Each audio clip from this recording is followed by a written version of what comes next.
But Thomas Woods, author of Meltdown, is on with us for the rest of the hour. And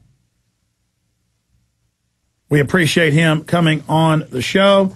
He is a senior fellow with the Ludwig von Mises Institute with Ron Paul. He holds a bachelor's degree in history from Harvard and his master's and PhD from Columbia University. He's an author of 9 books, including 2 New York Times bestsellers, Meltdown, A Free Market Look at Why the Stock Market Collapsed, the Economy Tanked, and Government Bailouts Will Make Things Worse, and The Politically Incorrect Guide to American History. So he joins us right now, Thomas E. Woods, to give us his perspective on what's happening with the economy and where the government's taking us. Thanks for coming on, Mr. Woods. My pleasure.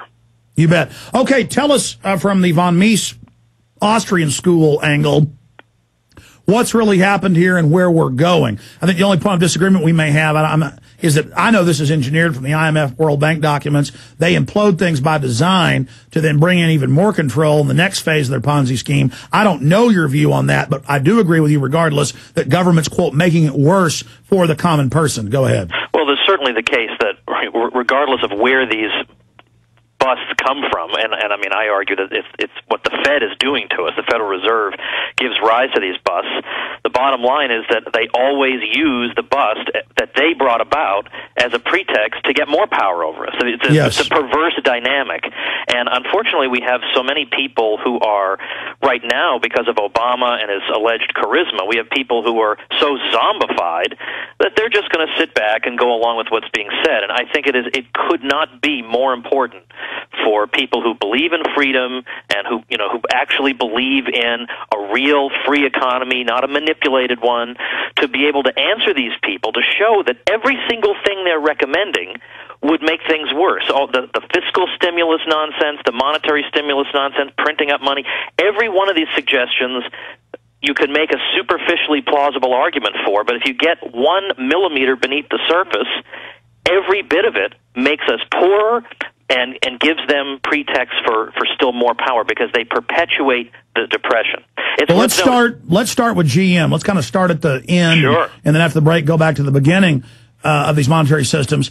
$30 billion to give it to select globalist crony capitalism or monopoly capitalism, non-free market groups, to then give it to the Brazilians, give pieces to the Chinese and to the Russians and to the Europeans, having it off where the president fires the CEO because he won't do it, hijacks it, and now it's confirmed in Congress, as I'm sure you know, that if you give Democratic donations to Democratic Congress people, they'll allow your GM dealership to stay open. If not, they grab it and give it to somebody else. So it's Chicago big city machine robbing everybody. And that's, as you said, only 1 millimeter in to, quote, saving GM.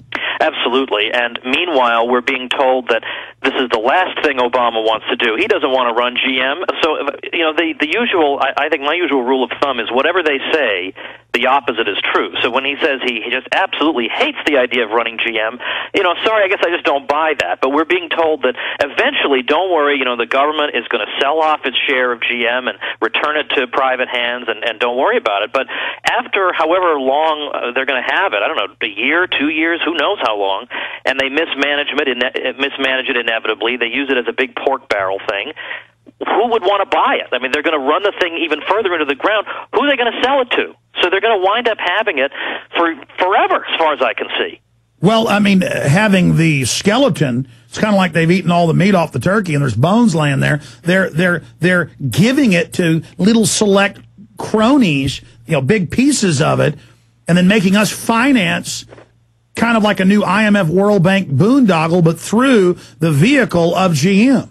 And it's worth noting that, GM is obviously not the only bankruptcy we've had going on. We've had major bankruptcies of major chains, everything from Linens and Things to Circuit City. And the rule is that if you can't get financing to keep your operation running during the bankruptcy proceeding, then you've got to liquidate, and that's the end of it. So Circuit City and Linens and Things, and a lot of these companies couldn't get that financing, so they liquidated. All right, stay there. We got a break. Yep. And then now on top of it, they're saying they're going to bail out the media. That means merging with the government. And ABC News is announcing they're getting fully behind socialized health care and will now become an organ officially of the White House. That's a headline at Infowars.com. We've got the author Thomas Woods on ThomasWoods.com. Stay with us. We'll be right back. Let me tell you a little bit about one of our great sponsors, HomeGain.com. This is the place to get you started buying or selling a home, finding a realtor, and getting any real estate questions answered. Go to homegain.com and see what I'm talking about. All you need to do is type in your home address, and you will get an instant free estimate of your home's value online.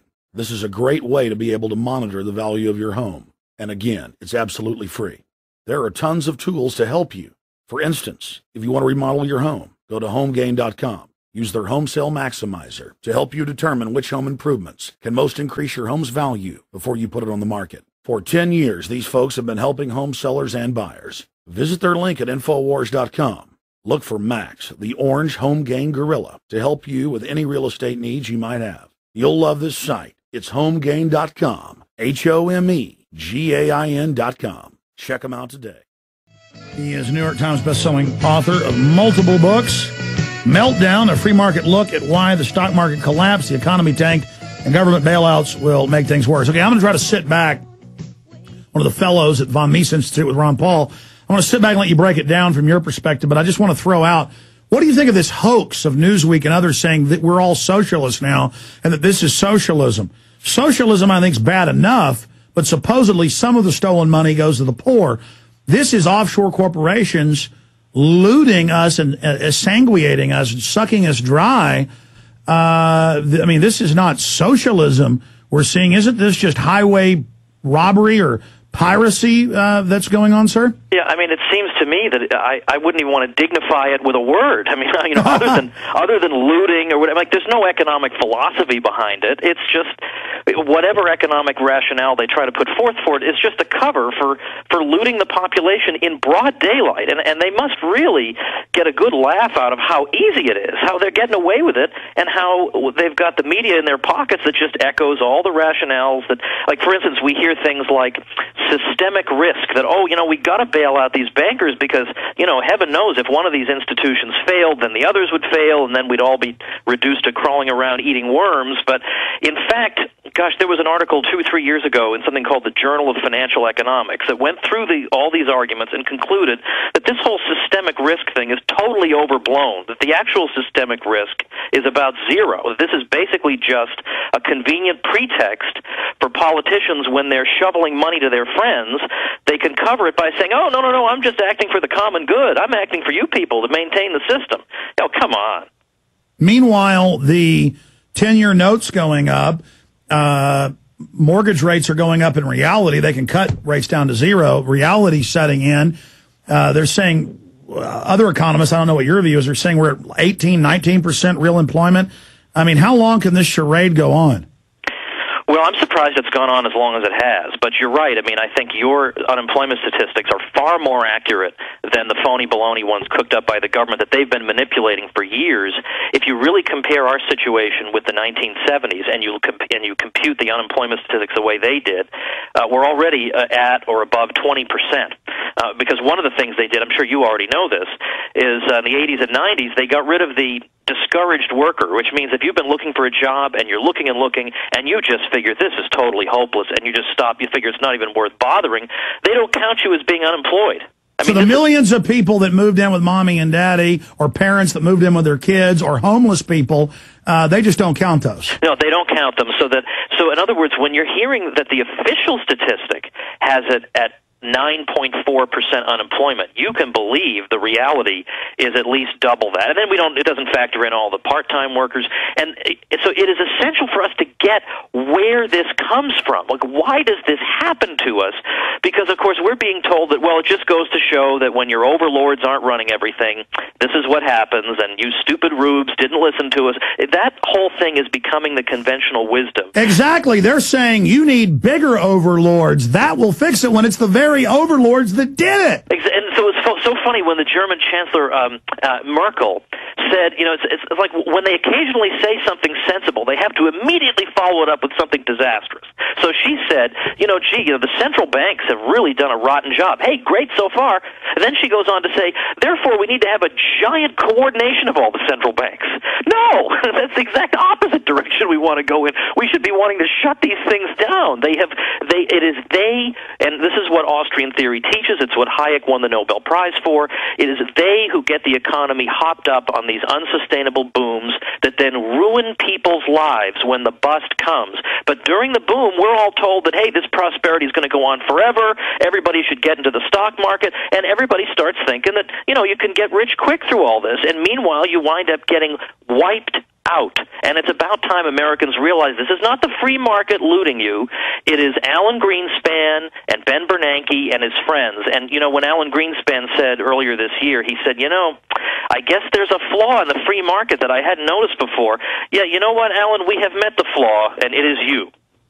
Well, exactly, and he knows what he's doing. It's problem, reaction, solution. They create the crisis. Now everybody's freaking out. The public's ignorant about economics, so they're believing the guys in suits, and Bernanke says he'll fix it with accelerating the old model, a new Bank of the World that will pay our carbon taxes to, and they're going to jack up world taxes and not let there be these cash sinks, these tax avoidance countries.